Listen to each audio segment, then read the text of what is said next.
Hello dear friends, welcome to Kerala mectech. അപ്പോൾ ഈ ഒരു വാഹനം ഒരുപക്ഷെ പ്രേക്ഷകർക്ക് എല്ലാവർക്കും ഓർമ്മയുണ്ടാവും. ഇതിൻ്റെ ഇഞ്ചിൻ റീബിൽഡിൻ്റെ ഫസ്റ്റ് ആൻഡ് സെക്കൻഡ് പാർട്ട് നമ്മൾ നേരത്തെ ഷെയർ ചെയ്തിട്ടുണ്ട്. എല്ലാം ഓക്കെ ആയിട്ട് പോയി, വണ്ടി ഓക്കെയാണ്. പക്ഷേ രണ്ടാമത് ഇത് വണ്ടി നമ്മുടെ അടുത്തൊരു നോക്ക് നോയ്സ് കൺസേൺ ചെയ്തുകൊണ്ട് കസ്റ്റമർ വീണ്ടും വീണ്ടും കൊണ്ടുതരികയാണ് ചെയ്തത്. കംപ്ലൈൻറ്റ് എന്ന് വെച്ചാൽ ഈ ഒരു നോയ്സ് ഒന്ന് ശ്രദ്ധിച്ച് കേട്ട് നോക്കുക.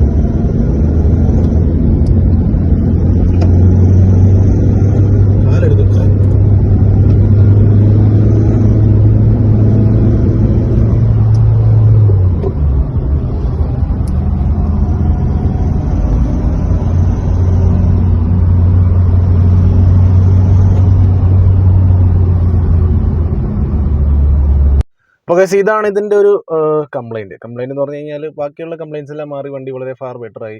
വണ്ടി ഓയിൽ കൺസപ്ഷൻ മാറി. വണ്ടി പവർ എടുക്കുന്നുണ്ടായിരുന്നില്ല, സ്പീഡ് എടുക്കുന്നുണ്ടായിരുന്നില്ല. വണ്ടി സ്പീഡ് ഒക്കെ എടുക്കാൻ തുടങ്ങി. പക്ഷേ ഈ ഒരു പർട്ടിക്കുലർ RPM വരുന്ന ഈ ഒരു സൗണ്ട് ആർക്കാണെങ്കിലും അത് ബുദ്ധിമുട്ട് തോന്നിക്കും. കാരണം നമുക്കറിയാം, ഒരു ഇഞ്ചിൻ റീബിൽഡ് ചെയ്യുമ്പോഴത്തേക്കും നല്ലൊരു എമൗണ്ട് ചിലവ് വരുന്ന ഒരു കേസാണ്. അത്ര എമൗണ്ടൊക്കെ റെഡി ആക്കി സാധനം റീബിൽഡ് ചെയ്ത് എടുത്ത് അടിപൊളിയാക്കിയതിന് ശേഷം പിന്നെ എന്തെങ്കിലും ഇതുപോലെ നോയ്സ് വന്നു കഴിഞ്ഞാൽ ആർക്കാണെങ്കിലും അത് ഇച്ചിരി ആരോഗ്യമായിട്ട് തോന്നിയേക്കാൻ സാധ്യതയുണ്ടെന്നല്ല, തീർച്ചയായിട്ടും അത് മാനസികമായിട്ട് ബുദ്ധിമുട്ടുണ്ടാക്കുക തന്നെ ചെയ്യും. മാത്രമല്ല, നമുക്കും നമ്മുടെ ടീമും ഇത് രണ്ടാമത്തെ തവണ ഇത് വന്ന് നമ്മളൊന്നും കൂടി ഈ വണ്ടി അത് ആദ്യമേ നമ്മൾ റീബിൽഡ് ചെയ്ത് കൊടുത്ത് വിട്ടതിന് ശേഷം ഈ ഒരു കംപ്ലൈൻറ്റ് വന്നപ്പോഴത്തേക്ക് ഞാനിത് പല ആൾക്കാരോടും ഇത് ഡിസ്കസ് ചെയ്യുന്ന വെച്ചാൽ ഒരു ഇഞ്ചിൻ റീബിൽഡിനെ സംബന്ധിച്ച് ഈ കാര്യം ശരിക്കും പറഞ്ഞു കഴിഞ്ഞാൽ ഓരോ സെക്ഷനായിട്ടാണല്ലോ ഓരോ വർക്ക് വന്നത്. അതായത് ഫ്യൂൽ ഇഞ്ചക്ഷൻ ഒരു സെക്ഷൻ നമ്മൾ കൊടുക്കും. അത് ഏതെങ്കിലും ഡീസൽ സർവീസ് ഷോപ്പുകളായിരിക്കും. നമുക്ക് പല വർക്ക്ഷോപ്പുകളിൽ നിന്ന് സ്ഥിരമായിട്ട് കൊടുക്കുന്ന ചിലയിടങ്ങളുണ്ടാവില്ല, അതുപോലെ നമ്മൾ കൊടുക്കും. അപ്പം ഒരു സെക്ഷൻ അത് നമ്മുടെ ലെയ്ത്തിൻ്റെ വർക്ക്, ബാക്കി നമ്മുടെ മെക്കാനിക്കലും നമ്മുടെ അസംബ്ലി വർക്കെല്ലാം നമ്മുടെ സ്വന്തമായിട്ടുള്ള വർക്കും കാര്യങ്ങളെല്ലാം നമ്മളത് ചെയ്ത് അപ്പോൾ ഓരോ സെക്ഷൻ വൈസ് നമ്മളിത് രണ്ടാമത് നോക്കേണ്ട ഒരു സാഹചര്യം ഇങ്ങനെയുള്ള കേസസിൽ വന്നു. അപ്പോൾ അത് വന്നു. ഓരോ സെക്ഷനിൽ ഇത് എവിടെയെങ്കിലും ഇതിനകത്ത് കംപ്ലൈൻറ്റ് ഉണ്ടോ, എന്തെങ്കിലും തെറ്റുണ്ടോ, കാരണം നമുക്കത് ഉത്തരവാദിത്തപ്പെട്ട് നമുക്കത് ചെയ്ത് അത് ചെക്ക് ചെയ്ത് ക്ലിയർ ആക്കാതെ പറ്റത്തുമില്ല. ആ ഒരു സാഹചര്യമാണ്. ഇപ്പം നമ്മുടെ ഭാഗത്തുനിന്ന് എന്തെങ്കിലും ഈ പറഞ്ഞ ഏരിയകൾ, ഈ ഓരോ സെക്ഷനിൽ ഏതെങ്കിലും ഒരു ഭാഗത്ത് അതിനകത്തൊരു കംപ്ലൈൻറ്റ് ഉണ്ടെങ്കിൽ തീർച്ചയായിട്ടും നമ്മളത് ക്ലിയർ ആക്കി കൊടുക്കേണ്ടതായിട്ടുണ്ട്. അപ്പോൾ അങ്ങനെ ഇരിക്കുമ്പോൾ ഇത് രണ്ടാമത് നമ്മൾ റീടെസ്റ്റ് ചെയ്യുക. രണ്ടാമത് ഈ സംഭവം നോസൽ ഇഞ്ചക്ടർ 4 അഴിച്ചെടുത്ത് റീചെക്ക് ചെയ്യുക. അപ്പോൾ റീചെക്ക് ചെയ്യുമ്പോഴത്തേക്ക് മനസ്സിലാക്കാൻ സാധിക്കുന്നത് എന്താ വെച്ചാൽ, ഇഞ്ചക്ടറിലേക്കാണ് ഡൗട്ട് വന്നേക്കുന്നത്. അപ്പം ഇഞ്ചക്ടേഴ്സിൻ്റെ ഈ പറഞ്ഞ പോലെ ഫ്ലോ റേറ്റ് പിന്നെ അങ്ങ് മാറിപ്പോവുക. വണ്ടി കുറച്ച് ഓടി കഴിയുമ്പോഴത്തേക്ക് നല്ല ഹ്യൂജ് ഡിഫറൻസ് വരിക. അങ്ങനെ വരാനുള്ളൊരു സാധ്യത എന്ന് പറഞ്ഞു കഴിഞ്ഞാൽ അങ്ങനെ വരാൻ പാടില്ലാത്തൊരു കേസാണ്. കാരണം എല്ലാ കമ്പോണൻസ് മാറേണ്ട കമ്പോണൻറ്റ് മാറ്റി നല്ല രീതിയിൽ സർവീസ് ചെയ്തെടുത്തേക്കുന്ന ഒരു ഇഞ്ചക്ടറും കൂടി ആകുമ്പോഴത്തേക്ക് അങ്ങനെ ഒരിക്കലും വരാൻ പാടില്ലാത്തൊരു സംഭവമാണ്. അപ്പം വീണ്ടും ഇത് വരുമ്പോഴത്തേക്ക് നമ്മൾ ഫ്യൂൽ ഇഞ്ചക്ഷൻ മാസ്റ്റർ ചെയ്തേക്കുന്ന പല ആൾക്കാരോട് ഇതിനെക്കുറിച്ച് ഡിസ്കസ് ചെയ്യുകയാണ്. കാരണം നമ്മൾ ഫ്യൂൽ ഇഞ്ചക്ഷൻ സർവീസ് ചെയ്ത് തിരിച്ച് വാങ്ങിക്കൊണ്ട് ഫിറ്റ് ചെയ്യുക മാത്രമേ ഉള്ളൂ നമ്മുടെ സൈഡിൽ നിന്നുള്ള നമ്മളൊരു ചെയ്യാൻ പറ്റുന്ന കാര്യം. പക്ഷേ അവിടെ അതിനകത്ത് രാവും പകലും അതിൽ വർക്ക് ചെയ്യുന്നവർക്ക് കുറച്ചും കൂടിയും കാര്യങ്ങൾ ചിലപ്പോൾ ഒരു പക്ഷേ അപ്ഡേറ്റ് ചെയ്യാൻ സാധിച്ചേക്കും. അങ്ങനെ പലയിടത്തും തിരക്കിയപ്പോഴത്തേക്ക് ആർക്കും ഒരു കൺക്ലൂഷനിലേക്ക് അങ്ങോട്ടൊരു വരാൻ പറ്റുന്ന ഒരു മറുപടി തരാനോ അല്ലെങ്കിൽ ഒരു എത്താൻ പറ്റാത്തൊരു സാഹചര്യം. പിന്നെ അപ്പം എല്ലാ സൈഡും നോക്കണമല്ലോ. അപ്പം ഇത് നമ്മൾ മറ്റു പല സുഹൃത്തുക്കളോടും ഡിസ്കസ് ചെയ്ത് വരുമ്പോഴത്തേക്ക് നമുക്ക് കിട്ടിയ ഒരു റിസൾട്ട് എന്ന് പറഞ്ഞു കഴിഞ്ഞാൽ മെക്കാനിക്കൽ നോയ്സ് ആണെന്നുള്ളൊരു രീതിയിലേക്ക് പോയിക്കൊണ്ടിരിക്കുകയാണ്. അപ്പോൾ ശരി, മെക്കാനിക്കൽ നോയ്സ് ആണെങ്കിൽ നമുക്ക് എന്തൊക്കെ ആവാം.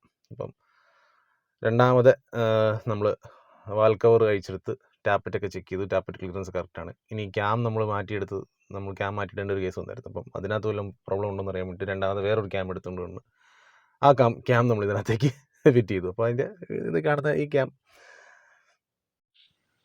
അങ്ങനെ നമ്മൾ ഈ ക്യാം നമ്മളിതിൽ വേറൊരെണ്ണം വെച്ച് നോക്കി. നമ്മുടെ വാക്യൂം പമ്പ് അസംബ്ലി വേറെ വെച്ച് നോക്കി. ടാപ്പറ്റ്സിൻ്റെ വല്ല ഇഷ്യൂ ഉണ്ട്. കാരണം ചിലപ്പോൾ ടാപ്പറ്റ്സിനൊക്കെ കാണാൻ സാധിക്കാത്ത രീതിയിൽ ക്രാക്ക് വരുന്ന ഇഷ്യൂസ് ഉണ്ട്, കിഴിഞ്ഞു പോകുന്ന പ്രശ്നങ്ങളുണ്ട്. അപ്പം കംപ്ലയിൻ്റ് ഇല്ലായിരുന്നു, എന്നാൽ പോലും നമ്മളിത് വെച്ച് ചെക്ക് ചെയ്യാൻ വേണ്ടിയിട്ട് കംപ്ലയിൻറ്റ്സ്, മെക്കാനിക്കൽ നോയ്സ് കൺഫർമേഷന് വേണ്ടിയിട്ട് ഇതെല്ലാം നമ്മൾ മാറ്റി വെച്ച് നോക്കിയിരിക്കുന്ന കമ്പോണൻസാണ്. അതായത് അപ്പം ഈ ഒരു വീഡിയോ മെയിൻലി ചെയ്യാനുള്ള കാരണം തന്നെയാണ്. പിന്നെ നമുക്കൊരു സജഷൻ വന്നു, ഇതിന് ഗ്ലോ പ്ലഗ് മോഡ്യൂൾ മാറ്റി വെച്ച് നോക്കണം, അല്ലെങ്കിൽ ECUക്ക് കംപ്ലയിൻറ്റ് വരാം. അപ്പം വയറിംഗ് ഒക്കെ നോക്കിയിട്ട് അങ്ങനെ കംപ്ലയിൻ്റ് ഇല്ല, ECUയുടെ പൾസൊക്കെ നോക്കിയിട്ട് യാതൊരുവിധ കംപ്ലയിൻ്റ് ഇല്ല. എന്നിരുന്നാലും നമുക്ക് മാറ്റി വെച്ച് ടെസ്റ്റ് ചെയ്ത് നോക്കാൻ വേണ്ടിയിട്ട് നമ്മൾ ഒരെണ്ണം വരുത്തിച്ചു, മാറ്റി വെച്ചു, ചെക്ക് ചെയ്തിട്ടും തദൈവ കംപ്ലയിൻറ്റ്സ് മാറുന്നില്ല. അതേപോലെ ഒരു നോക്കിംഗ് നോയ്സ് ഒരു പർട്ടിക്കുലർ RPMത്തിൽ മാത്രം ആ ഒരു നോയ്സ് ഉണ്ട്. അതാണ് ഇപ്പോഴത്തെ വിസ്റ്റാൻഡ് ചെയ്യുന്നൊരു പ്രശ്നം. അപ്പം നമ്മളാൽ എന്തൊക്കെ ചെക്ക് ചെയ്യാൻ സാധിക്കും? നമ്മൾ വീണ്ടും കോഡിങ്ങിൻ്റെ ഇത് നോക്കുന്നു. ഇഞ്ചക്ടർ കോഡിങ്ങിലുള്ള കോഡ് നമ്പർ നോക്കിയിട്ട് വീണ്ടും കോഡ് ചെയ്ത് നോക്കുന്നു. പിന്നെ കസ്റ്റമർ രണ്ടാമതൊരു വിസ്ലിംഗ് നോയ്സിൻ്റെ ഇഷ്യൂ പറഞ്ഞായിരുന്നു. അപ്പം ഈ വേറെ ഒന്നുമല്ല, ഈ വണ്ടികൾ പഴക്കം ചെന്ന് കഴിയുമ്പോഴത്തേക്ക് ഈ മാനിഫോൾഡ് കണ്ടില്ല, എക്സോസ്റ്റ് മാനിഫോൾഡിൽ ഇതുപോലെ സൈഡിലൂടെയൊക്കെ കിഴിവ് വന്ന് ഇതിനകത്ത് ഇത് അടന്നു പോകാൻ ചാൻസ് ഉണ്ട്. അപ്പോൾ നമ്മൾ പാക്കിംഗ് ഇട്ടാലും അതിൻ്റെ ഇടയിൽ കൂടെ ഇച്ചിരി ഗ്യാപ്പ് ഇങ്ങനെ ഇരുന്ന് പോകും. പുതിയ പാക്കിംഗ് ഇട്ടാലും അതിൻ്റെ സൈഡിൽ കൂടെ ചിലപ്പം ലീക്ക് വരാൻ ചാൻസ് ഉണ്ട്. ഇത് പിന്നെ ഒന്നും ചെയ്യാനില്ല, നമുക്ക് ഇത് മാറുക എന്നുള്ളതാണ്. പുതിയതിന് നല്ല വിലയുണ്ട്, പിന്നെ നമ്മൾ സെക്കൻഡ് നല്ലവണ്ണം കണ്ടെത്തി തപ്പിയെടുത്തു മാറ്റി വെച്ചു. അപ്പോൾ ഈ സൈഡിൽ കൂടെ കാണുന്ന പോലെ ഈ ബ്ലാക്ക് കാർബൺ കണ്ടില്ലേ, ഇത് ഈ എക്സോസ്റ്റ് ലീക്ക് വരുന്നതിൻ്റെ ഭാഗമായിട്ട് വന്നേക്കുന്ന പ്രശ്നങ്ങളാണ്. അപ്പം ഈ ഒരു സംഭവം സോൾവ് ആക്കി അത് പിന്നെ ഓക്കെ, നമുക്ക് പെട്ടെന്ന് പിടി കിട്ടാവുന്ന കംപ്ലയിൻസ് ആണ്. അപ്പോൾ ഇത് ഇഞ്ചൻ ഇനി ഇങ്ങനെയുള്ള വണ്ടികൾ ഇഞ്ചൻ റീബിൽഡ് ചെയ്യുമ്പോഴത്തേക്ക് ഇതുപോലെ എന്തെങ്കിലും അബ്നോർമാലിറ്റി, സർഫസ് കറക്റ്റ് അല്ലെങ്കിൽ ഒന്നിലും ഏറ്റി കൊടുത്ത് സർവീസ് ചെയ്യാൻ പറ്റുന്നതാണെങ്കിൽ ചെയ്യുക, അല്ലെങ്കിൽ മാറ്റിയെടുക്കേണ്ട കേസാണെങ്കിൽ മാറ്റിയെടുക്കുക. ഇതാണ് ഇന്നത്തെ പോകുമ്പഴി.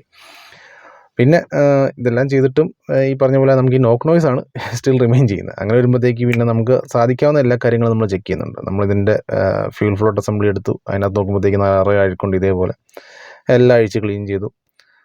എന്നിട്ടും കംപ്ലയിൻറ്റ് അങ്ങനെ തന്നെയാണ് നിൽക്കുന്നത്. അപ്പം ഇതിനകത്ത് നമ്മൾ വേറൊരു കാര്യം നോട്ടീസ് ചെയ്യുക, ഓരോ തവണ നമ്മൾ വണ്ടി ഡ്രൈവ് ചെയ്യുന്നുണ്ട്. ഇപ്പോൾ ലാസ്റ്റ് ടൈം നമ്മളിത് തൃശ്ശൂരിൽ നിന്ന് വണ്ടി പിക്ക് ചെയ്തുകൊണ്ട് എടുത്തുകൊണ്ട് വന്നത്. അപ്പം നമ്മൾ നോക്കി നോട്ടീസ് ചെയ്തായിരുന്നു 4.8 ലിറ്റർ ഡീസൽ കൺസ്യൂം ചെയ്തിട്ടുള്ളത്. അത് 118 കിലോമീറ്റർ ഓടാനായിട്ട്. അപ്പം 24 അബോവ് മൈലേജ് ഉണ്ട് ഈ വണ്ടിക്ക്. ഒന്ന് ആലോചിച്ച് നോക്കണം. അതേസമയം നമ്മളൊരു 70-80 സ്പീഡ്, ഇത് അത്യാവശ്യം ചാമ്പി ഒന്നാണ് തിരുത്തി പിടിച്ച്. അപ്പോൾ 70-80 ഓടിക്കുന്ന വണ്ടി, ഈ വണ്ടി ഓടിക്കുകയാണെങ്കിൽ 26+ മൈലേജ് വരുന്നുണ്ട്. ശരിക്കും ഓൾഡ് ജനറേഷൻ ഡസ്റ്ററിനോ ടെറാനൊക്കെ ആ മൈലേജ് ഇല്ലാത്തതാണ്. അങ്ങനെ ഡൗട്ട് തോന്നി നമ്മുടെ സീനിയർ ഏട്ടൻ, നമ്മുടെ മൂവാറ്റുപുഴ ഡീസൽസിൽ അനൂപേട്ടനെയാണ് പിന്നെ അവസാനം വണ്ടി കാണിച്ചത്. അനൂപേട്ടനാണ് ഇതിൻ്റെ ആക്ച്വൽ റൂട്ട് കോസ് മനസ്സിലായി. നിസ്സാരമായ ഒരു കേസ്, പക്ഷേ നമ്മളിട്ട് ഇത്രയും ചുറ്റിച്ചു, ഇത്രയും അലപ്പിച്ചു, കസ്റ്റമറിന് ഭയങ്കര ടെൻഷനായിപ്പോയി. ഈ ഇഞ്ചൻ പണിത് ശരിയാകാഞ്ഞിട്ടാണോ? കാരണം ആരായാലും ആ സൗണ്ട് കേട്ട് കഴിയുമ്പോൾ ഇനി മെക്കാനിക്കൽ നോയ്സ് ആണോ എന്ന് പോലും ചിന്തിച്ചു. നമ്മൾ മെക്കാനിക്കൽ പോലും ചിലപ്പം ചിന്തിച്ചു. അപ്പം അങ്ങനത്തെ ഒരു അവസ്ഥയിലേക്ക് എത്തി. അനൂപേട്ടൻ കണ്ടുപിടിച്ച കേസ് ഞാൻ ഇപ്പോൾ കാണിച്ചു തരാം. ഇപ്പോൾ ഇതിനകത്ത് ഈ 1010 എന്നുള്ളൊരു ഒരു ഇഞ്ചക്ടറെ മാത്രമേ ഈ 1010 എന്നുള്ളൊരു പാർട്ട് നമ്പർ ഉണ്ട്. ബാക്കിയെല്ലാം തേഞ്ഞ് പോയിക്കുന്ന ഇഞ്ചക്ടർ മീൻസ് ഈ ഒരു പോർഷൻ ഇല്ല, ഈ ഒരു സ്റ്റിക്കർ ഇല്ലാത്ത ഇഞ്ചക്ടറാണ് നമുക്ക് കിട്ടിയിരിക്കുന്നത്.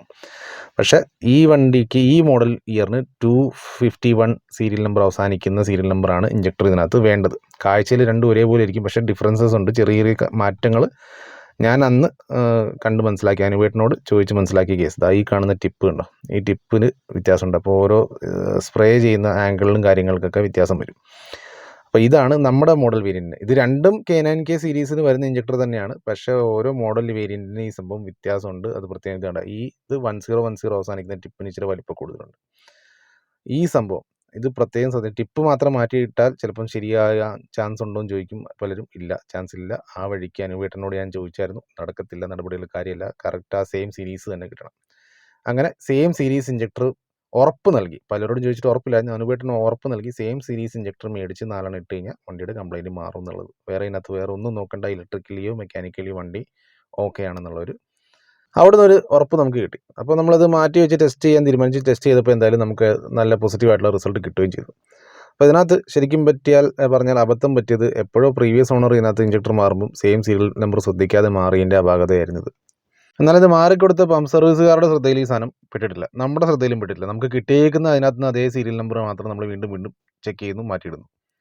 അങ്ങനെ ഒരു അപാകത. അപ്പോൾ ഇതിനകത്ത് നമ്മൾ ഈ ഒരു സെക്കൻഡ് പാർട്ട്, അവസാനത്തെ ഇതിൻ്റെ ഈ പാർട്ട് ഞാൻ പറയുന്നുണ്ട്, ഞാൻ വീണ്ടും അതിൻ്റെ നെക്സ്റ്റ് പാർട്ട് ഇടും എന്ന് പറഞ്ഞ് അവസാനിപ്പിക്കുന്നത് അതുകൊണ്ട് തന്നെയാണ്. കാരണം ഇങ്ങനെയുള്ളൊരു ഫോൾട്ടുകൾ വരികയാണെങ്കിൽ ഇനിയുള്ള നമ്മുടെ മെക്കാനിക് സുഹൃത്തുക്കൾക്കോ അല്ലെങ്കിൽ വർക്ക്ഷോപ്പ് നടത്തുന്നവർക്ക് ആർക്കും ബുദ്ധിമുട്ട് വരരുത്. എളുപ്പം കയറി സീരിയൽ നമ്പർ നോട്ട് ചെയ്യുക, അല്ലെങ്കിൽ ചേസിസ് നമ്പർ അനുസരിച്ചുള്ള സീരിയൽ നമ്പർ നോട്ട് ചെയ്തിട്ട് ചെയ്യുക. നമ്മളിപ്പോൾ വണ്ടിയിൽ വന്നേക്കുന്ന പാർട്സ് എല്ലാം ജെന്യൂൻ ആണെന്നുള്ള ഒരു വിശ്വാസം പാടില്ല. കാരണം അഴിച്ചെടുക്കുമ്പം കാഴ്ചയിലെല്ലാം ഒരേ ഇഞ്ചക്ടറാണ്, ഒരേ ഷേപ്പ് തന്നെ ആയിരിക്കും, നമുക്ക് പെട്ടെന്ന് അറിയാൻ പറ്റില്ല. അപ്പോൾ അതെല്ലാം സിമിലർ ആയിരിക്കും, അല്ലെങ്കിൽ എല്ലാം ജെന്യൂൻ ആണെന്നുള്ളതിൽ കാരണം പല രീതിയിൽ പലയിടത്തും വണ്ടി പണിത് പലയിടത്തും കൈമാറി വരുന്ന വണ്ടിയാകുമ്പോൾ ഏറ്റവും വലിയ പ്രശ്നം അവിടെയാണ് വരുന്നത്.